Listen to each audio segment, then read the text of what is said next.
Hello students, आप सभी का मेरे चैनल कीमोफिलिक्स वारिका में स्वागत है। एंड इससे पहले कि मैं कुछ सब्जेक्ट के बारे में डिस्कस करूं, I would like to say a few things और you can say want to share a few things with you. Actually as you know, मैंने चैनल अभी स्टार्ट किया है, so in advance I want to say sorry कि मैं बहुत frequently videos upload अभी नहीं कर पा रही हूँ, रेगुलरिटी नहीं मेंटेन कर पा रही हूँ, because you know that setup करने में, मैनेज करने में थोड़ा टाइम लगता है। So please do help me in that. आप पेशेंटली प्लीज मुझे बिहेव करें और I promise that I try my best कि मैं वीडियोस रेगुलरली प्रॉपरली अपलोड करूंगी। सो दैट्स इट। तो नेक्स्ट इज कि आज हम जो केमिस्ट्री का चैप्टर डिस्कस करने वाले हैं, दैट इज क्लास +1 का some basic concepts of chemistry. So basically with the help of my video, the main thing is that you will be able to cover up the whole syllabus in an efficient manner, क्योंकि आपको ज़्यादा books consult करने की ज़रूरत नहीं पड़ेगी। आपको basics, advanced, numericals में सब यही कवर करूँगी, right? So I think it will be a very good help for you students, especially in exam time, because exams में टाइम की शॉर्टेज सबसे ज़्यादा होती है बच्चों के पास। They are not able to cover up the whole syllabus and even revise the whole syllabus. So I think this video will help you get good marks. So I hope you like my video. So let's begin the lecture. आज जो हम topic पढ़ेंगे वो है some basic concepts of chemistry. Chemistry आप पहले भी 9th-10th में ऑलरेडी पढ़ चुके हैं। कुछ बेसिक्स, कुछ सिंपल चीजें, एलिमेंट्स के नाम, मेटल्स, नॉन मेटल्स। तो आज अब हम स्टार्टिंग से फिर से केमिस्ट्री के कुछ बेसिक्स स्टडी करेंगे। बट उससे पहले मैं ये जानना चाहूंगी या ये आपको बताना चाहूंगी व्हाट एग्जैक्टली इज केमिस्ट्री। अगर किसी आम इंसान को आप कहना चाहें कि केमिस्ट्री क्या चीज है, एक किस तरह का सब्जेक्ट है या साइंस है, क्या है, तो उसके लिए आप क्या कहेंगे? एक्चुअली केमिस्ट्री इज डिफाइंड, एक ऐसी साइंस है, एक ब्रांच ऑफ साइंस है जो कि डील करती है मॉलिक्यूल्स के, एटम्स के कंपोजिशन से, कि कैसे बने हैं, उनका क्या स्ट्रक्चर है, क्या प्रॉपर्टीज होती हैं, जो उनमें चेंजेस होते हैं रिएक्शंस होने के बाद। These all things comes under chemistry. ये तो किसी लेमैन को, आम इंसान को समझाने के लिए है। But if we define it then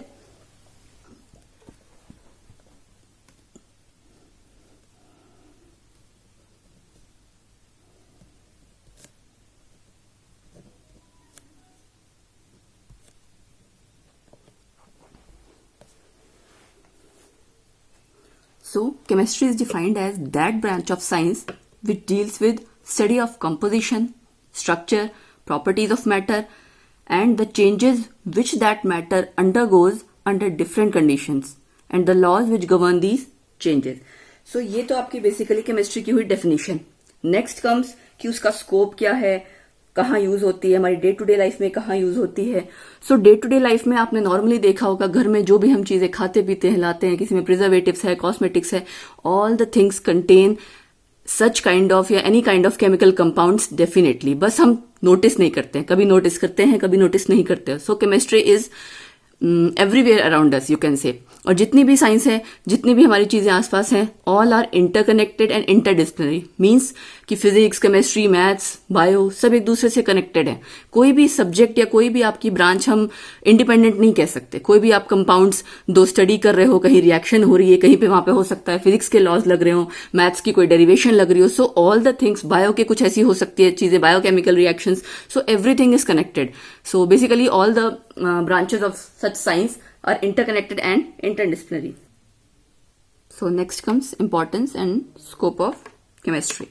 So importance and scope of chemistry, right? First is food.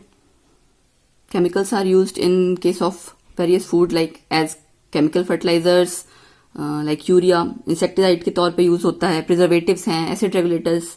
Next, health and sanitation. जैसे कि आप जितनी भी मेडिसिन लेते हैं, लाइफ सेविंग ड्रग्स हैं, आजकल तो कैंसर, जितनी भी इस तरह की बीमारियां, एड्स, उसमें जितने मेडिसिन यूज होते हैं, ऑल कम्स अंडर केमिकल्स और यू कैन से केमिस्ट्री।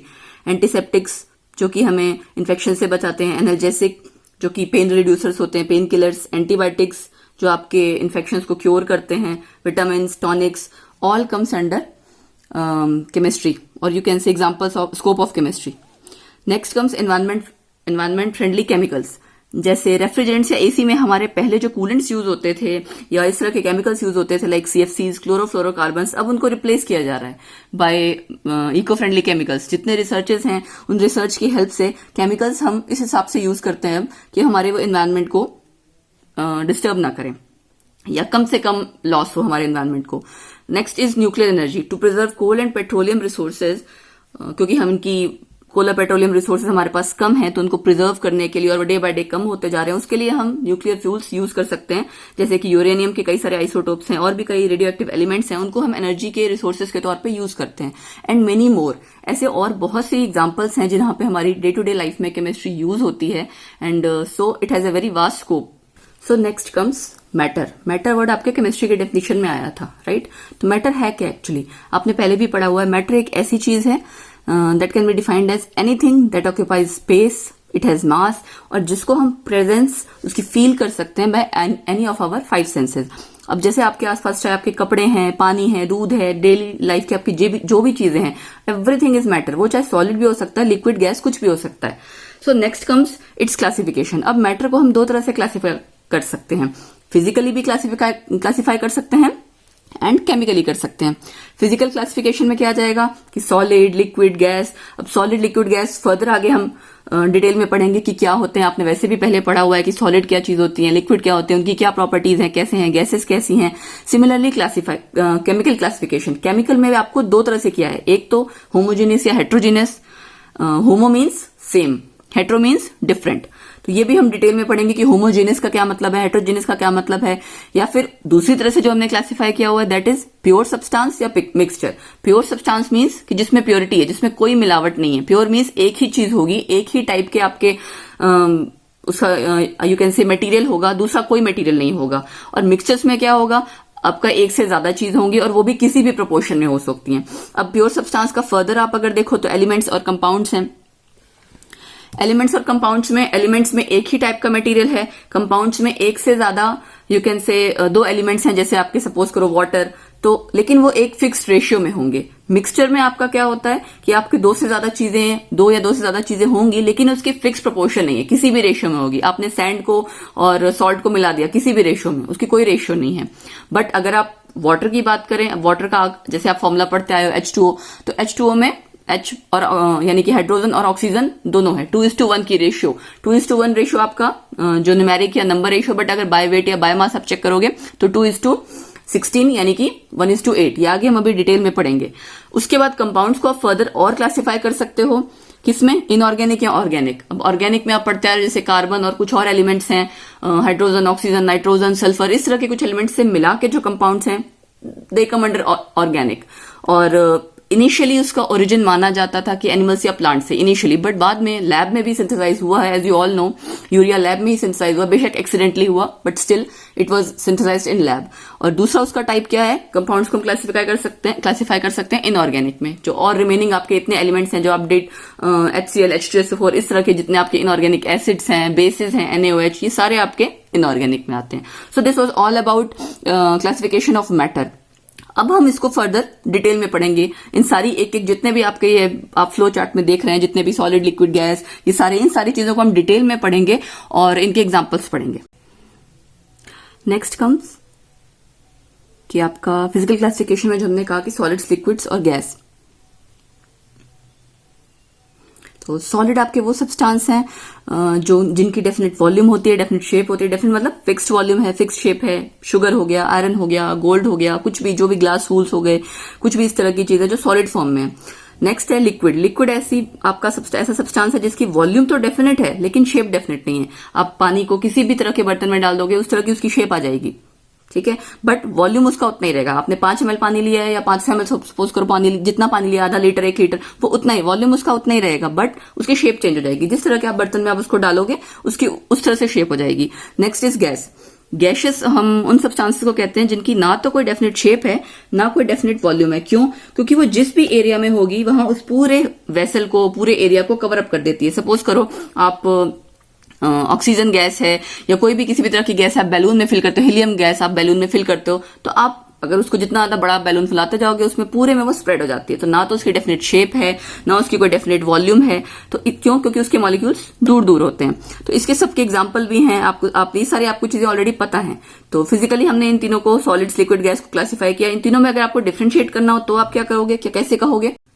सो नेक्स्ट कम्स कि हम सॉलिड, लिक्विड, गैस को कैसे डिफरेंशिएट कर सकते हैं। As you can see solids में आपकी पार्टिकल्स की पैकिंग बहुत क्लोज्ड होती है, बहुत क्लोज की ऑलमोस्ट, क्योंकि कोई मूवमेंट नहीं होती है पार्टिकल्स की, दे आर फिक्स्ड, ठीक। और लिक्विड्स में क्या होता है, थोड़े लेस क्लोजली पैक्ड होते हैं, मॉलिक्यूल्स थोड़े थोड़े दूर होते हैं। और गैसेस में आपके molecules far away from each other, they can move anywhere. इसी तरह से फ्रीडम ऑफ मूवमेंट में सॉलिड्स में आपकी कोई मूवमेंट नहीं होती है पार्टिकल्स की, एक्सेप्ट वाइब्रेटरी मोशन की, वो पार्टिकल्स अपनी जगह पे वाइब्रेट कर सकते हैं। लिक्विड्स में थोड़ा और मूव होता है, गैसेस में आपके सबसे ज्यादा मूवमेंट होती है पार्टिकल्स की। तो बेसिकली ये तीन जो आपके solid, liquid, gas, these all states are interconvertible, ठीक है। इनको हम आपस में कैसे कन्वर्ट कर सकते हैं? By changing conditions of temperature या प्रेशर। आपने पढ़ा भी हुआ है, जैसे सपोज करो आप नॉर्मली पानी को अगर फ्रीज कर देते हो तो आइस बन जाता है, तो आपकी वो स्टेट ही तो चेंज हो रही है। लिक्विड कन्वर्ट हो रहा है किसमें? सॉलिड में, बाय कूलिंग। सिमिलरली अगर आप पानी को हीट कर देते हो तो वो गैस में कन्वर्ट हो रहा है। पानी आप हीट करते हो, उसके वेपर्स बन जाते हैं, तो वो गैस में कन्वर्ट हो रहा है। सो ये जितनी भी तीनों स्टेट्स हैं आपस में इंटर कन्वर्टेबल है। नेक्स्ट एक चीज और आती है, डिफरेंस बिटवीन, आपने वर्ड पढ़ा होगा एक गैस और एक वेपर। अब क्या गैस और वेपर एक ही चीज है या डिफरेंट है? हो सकता है आप सब जगह, अब तक कई जगह गैस और वेपर को एक ही चीज समझ रहे होगे, but there is a little difference. So what exactly is the difference? So gas और वेपर में क्या फर्क है?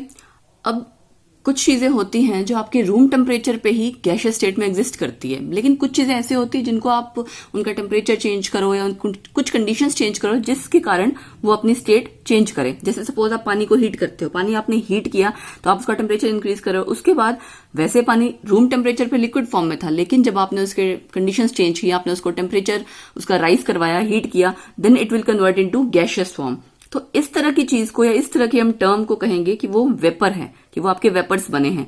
बट जो भी सब्सटेंस आपका रूम टेम्परेचर पे ही गैसियस फॉर्म में एग्जिस्ट करे, that is exactly gas. So I think, I hope आपको गैस और वेपर में फर्क पता लग गया होगा कि आपका गैस रूम टेम्परेचर में भी गैसियस स्टेट में ही रहता है, लेकिन जो चीज आपकी रूम टेम्परेचर पे किसी और स्टेट में हो, लेकिन आप उसका कंडीशंस चेंज करने के कंडीशंस चेंज करो तो वो गैसियस फॉर्म में कन्वर्ट हो, then it is vapour. So next comes कि ये तो अभी तक थी आपकी सारी फिजिकल क्लासिफिकेशन। अब हम क्या करेंगे? Chemical classification. जैसे कि हमने फ्लो शीट डायग्राम में पढ़ा था कि आपके केमिकली हम कई तरह से क्लासिफाई कर सकते हैं, होमोजेनस, हेट्रोजेनस है, या फिर एक हमने किया था कि प्योर सब्सटेंस और मिक्सचर्स। तो पहले हम उसको स्टेप वाइज विल स्टडी। सबसे पहले आपको होमोजेनस और हेट्रोजेनस, कि एग्जैक्टली होमोजेनस और हेट्रोजेनस क्या चीज है। सो केमिकली होमोजेनस सब्सटेंसेस कौन से होते हैं? वो मटेरियल जिनकी कंपोजिशन एक जैसी होगी बिल्कुल ओवरऑल, जिनकी प्रॉपर्टीज भी बिल्कुल कंप्लीटली सेम होगी, और इसमें एक ही तरह का फेज होगा। जैसे आप सपोज करो वाटर की बात कर रहे हो तो उसमें सारे मॉलिक्यूल्स आसपास सारे वाटर के ही हैं, कुछ और नहीं होगा। आयरन है, आपने आयरन का टुकड़ा लिया तो it has only one phase, एक ही फेज है ना, सिवाय आयरन के उसमें और कुछ नहीं, कोई मिलावट नहीं अगर आप प्योर आयरन लेते हो। सेम इज विद सॉल्ट, या कोई भी ऐसी चीज जिसमें एक ही टाइप का फेज हो, that will be called as homogeneous. Next is heterogeneous. Heterogeneous क्या होगा? एक ऐसा मटेरियल जिसमें एक से ज्यादा फेज होंगे। एक से ज्यादा फेज मतलब कि दो चीजों का हो सकता है मिक्सचर हो, दो या दो से ज्यादा चीजों का मिक्सचर हो सकता है। जैसे सॉल्ट या सैंड है, दो अलग अलग चीजें, दो अलग अलग टाइप के फेज हैं, तो उस तरह के मिक्सचर को आप क्या कहोगे? हेट्रोजेनस। या फिर जैसे आपका मोटर ऑयल है, ऑटोमोबाइल्स में जो हम ऑयल डालते हैं उसमें काफी तरह के हाइड्रोकार्बन्स है। देखने में तो आपको लगेगा कि होमोजेनस है, एक जैसा, बट एक्चुअल में क्या है? उसमें कई तरह के अलग अलग हाइड्रोकार्बन्स है। So it is heterogeneous. Okay, so next come pure substance और मिक्सर्स। जैसे कि हमने क्लासिफाई, अगर हमने केमिकली क्लासिफिकेशन करनी है मैटर की, तो एक तो थे आपके होमोजेनस, हेट्रोजेनस, और दूसरी ये है प्योर सब्सटेंस और मिक्सर। प्योर सब्सटेंस मतलब कि एक ही टाइप का सब्सटेंस है ओनली, चाहे वो आप जैसे आप सपोज करो आयरन की बात कर रहे हो तो एक ही टाइप का सब्सटेंस है, या कोई भी एलिमेंट आप स्टडी करते हो तो उसमें एक ही टाइप का एलिमेंट है। गोल्ड है, आपने गोल्ड की बार ली तो उसमें गोल्ड है सिर्फ, उसके अलावा कोई और एलिमेंट, कोई और मेटल कुछ भी नहीं है। मिक्सर मतलब एक से ज्यादा सब्सटेंस जिसमें की प्योरिटी नहीं है, एक से ज्यादा चीज हो गई ना तो प्योर नहीं रहा। अब प्योर सब्सटेंसेस को हम फर्दर और आगे क्लासिफाई कर सकते हैं, लाइक एलिमेंट्स, कंपाउंड्स, जैसे कि हम फ्लो चार्ट में पढ़ चुके हैं। So will further discuss it. Pure substances को आप फर्दर क्लासिफाई करोगे तो एलिमेंट्स पहले। एलिमेंट आपकी वो सिंपलेस्ट फॉर्म है प्योर सब्सटेंस की जिसकी की कोई फिजिकल और केमिकल प्रॉपर्टीज फिक्स्ड होती हैं, और आप ना तो उसको किसी सिंपल सब्सटेंस से बना सकते हो, ना ही आप उसको और फर्दर तोड़ सकते हो किसी भी तरह के मेथड से, ना तो फिजिकल ना केमिकल। राइट। या फिर हम उसकी दूसरी एक और डेफिनेशन दे सकते हैं जिसमें कि एक ही टाइप का पार्टिकल्स हो, जैसे या तो एटम्स या मॉलिक्यूल्स होंगे, तो वो एटम ही होगा या मॉलिक्यूल्स ही होंगे, लाइक दोनों ही एलिमेंट्स के अंदर फर्दर आएंगे। सपोज करो एग्जांपल है आपका कार्बन, सल्फर है, गोल्ड, मरकरी, इन सब में आपका एक ही टाइप का एलिमेंट होगा, उसके अलावा कोई और दूसरा एलिमेंट नहीं होगा। अब एलिमेंट्स को हम फर्दर और आगे उसकी टाइप्स हैं या उसको आप कह सकते हो क्लासिफाई कर सकते हैं, मेटल्स, नॉन मेटल्स, मेटेलॉइड्स। ये भी आप पहले पढ़ चुके हैं, मेटल्स को भी, नॉन मेटल्स को भी और मेटेलॉइड्स को भी, क्योंकि पीरियोडिक क्लासिफिकेशन आप लोग ऑलरेडी, पीरियोडिक टेबल पूरा आप लोग I hope you already must have studied it in 9th और 10th class. So next we'll study about metal, non-metals and metalloids कि क्या होते हैं ये, क्या इनका एग्जाम्पल है। So types are metals आपको पता है इसकी जो सिंपल आप पहले भी पढ़ चुके हैं प्रॉपर्टीज की, लाइट रिफ्लेक्ट करते हैं, लस्टर मतलब चमक रहती है उनमें, good conductors of heat and electricity होते हैं, मलिएबल मतलब कि आप उनको शीट्स में कन्वर्ट कर सकते हो, और डक्टाइल यानी कि उनको आप खींच के वायर्स में कन्वर्ट कर सकते हो, सॉलिड की फॉर्म में एग्जिस्ट करेंगे एट रूम टेम्परेचर, लेकिन एक्सेप्शन एक है, दैट इज मरकरी, उनकी डेंसिटी बहुत ज्यादा होती है। तो ये सारी प्रॉपर्टीज आपने ऑलरेडी पढ़ी हुई हैं। Next is non metals.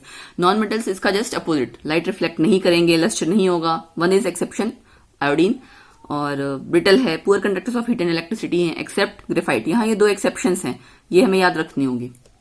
Next is कि ये तीनों स्टेट्स में एग्जिस्ट करते हैं, और लाइक सॉलिड्स के फॉर्म में सल्फर, फास्फोरस, अगर आप आपको पता है सॉलिड की फॉर्म में एग्जिस्ट करते हैं, लिक्विड की फॉर्म में ब्रोमीन हो गया, गैसेस में ऑक्सीजन, नाइट्रोजन। तो नॉन मेटल्स आपके तीनों स्टेट्स में एग्जिस्ट करते हैं, मेटल्स आपके खाली एक सॉलिड, मैक्सिमम सॉलिड्स की स्टेट में एग्जिस्ट करते थे।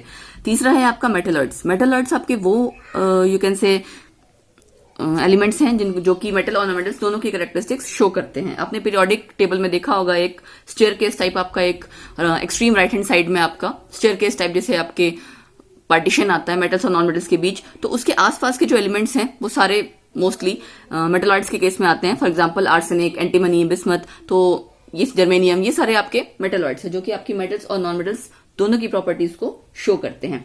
सो उसके बाद नेक्स्ट आपका ये तो था आपका सारा एलिमेंट्स के अंडर। नेक्स्ट इज आपका कंपाउंड्स, क्योंकि हमने क्लासिफिकेशन के टाइम पढ़ा था एलिमेंट्स एंड कंपाउंड्स, तो उसके बाद अब हम पढ़ेंगे कि कंपाउंड्स क्या चीज है, कंपाउंड्स की डेफिनेशन क्या है, फर्दर उसकी क्लासिफिकेशन के आगे किसमें हम उसको कंसीडर करेंगे।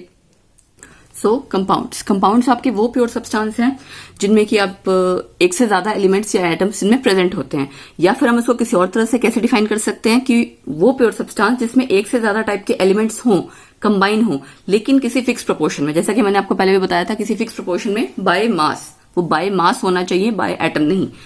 और इनको हम डीकम्पोज कर सकते हैं अपने कॉन्स्टिट्यूएंट एलिमेंट्स में किसी पर्टिकुलर केमिकल मेथड से। हर किसी मेथड से हम उनको अपने कॉन्स्टिट्यूएंट एलिमेंट्स में ब्रेक डाउन या डिकम्पोज नहीं कर सकते हैं। तो एग्जांपल है जैसे आपका वाटर आप देख सकते हैं, हाइड्रोजन और ऑक्सीजन दो अलग अलग तरह के एलिमेंट्स से बना है।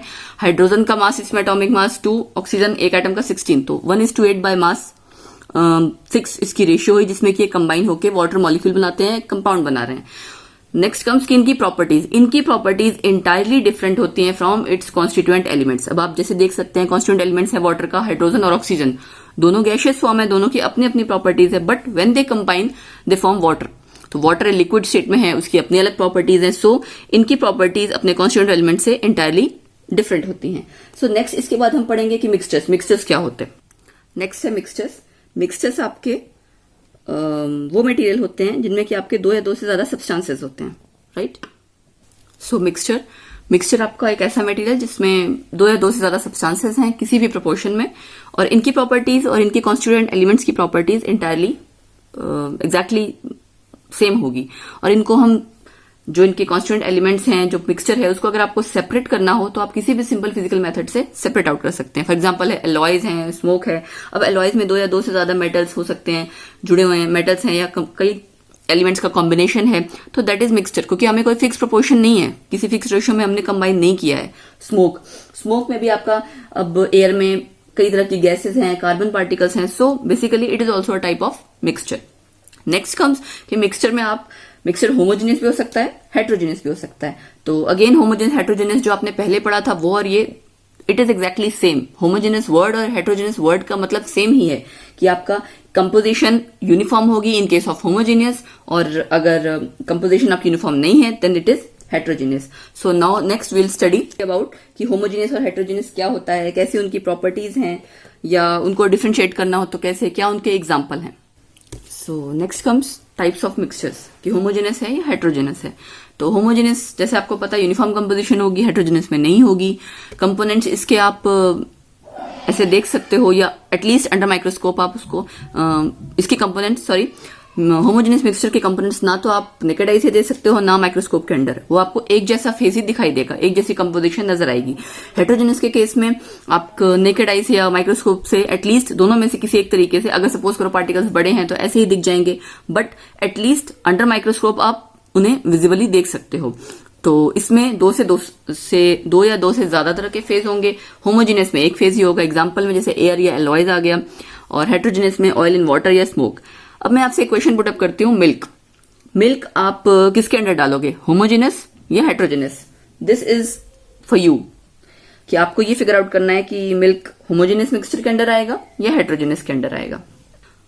और इसका आंसर आप मुझे कमेंट में बता सकते हैं कि मिल्क आपका किसके, और कमेंट में आंसर के साथ साथ आई नीड एक्सप्लेनेशन ऑल्सो कि अगर आप होमोजेनस कह रहे हैं तो क्यों, हेट्रोजेनस कह रहे हैं तो क्यों।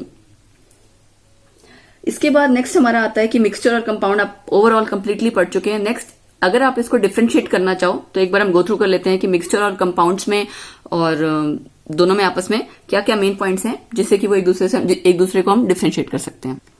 सो मिक्सचर एंड कंपाउंड में जैसे कि हम डिफरेंशिएट कर सकते हैं, मिक्सचर के कंपोनेंट्स किसी भी रेशियो में हो सकते हैं, कंपाउंड के एक फिक्स रेशियो होगी, वो भी बाय मास। मिक्सचर में ये होमोजेनियस हो भी सकता है, नहीं भी हो सकता है, लेकिन कंपाउंड हमेशा होमोजेनियस होगा।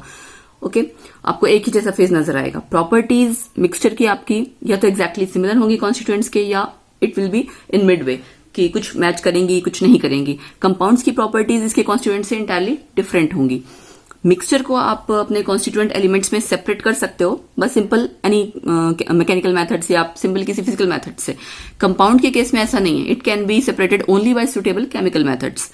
मिक्सचर ये जब भी बनता है, it is you can say it is formed as a result of physical change. Compound हमेशा केमिकल चेंज के बाद ही बनेगा। देन कम्स कि मिक्सचर के मेल्टिंग पॉइंट और बॉइलिंग पॉइंट शार्प नहीं होंगे, बिकॉज ऑब्वियसली प्योरिटी नहीं है उसमें, और जहां प्योरिटी नहीं है वहां पे आपके sharp melting point boiling point नहीं आते हैं। But in case of compound there is always sharp melting and boiling point. So this was all about mixture और कंपाउंड को हम कैसे डिफरेंशिएट कर सकते हैं। नेक्स्ट कम्स, ये सारी आपकी ओवरऑल पूरी क्लासिफिकेशन आई मैटर की, physical classification as well as chemical classification. Next comes कि आपका अब एटम क्या होता है, मॉलिक्यूल्स क्या होता है, एटम और मॉलिक्यूल्स में आप डिफरेंशिएट कैसे करोगे। So that's it for this lecture. We will further study chapter 1 in our next video. Thank you. So students, आपको मेरा लेक्चर कैसा लगा?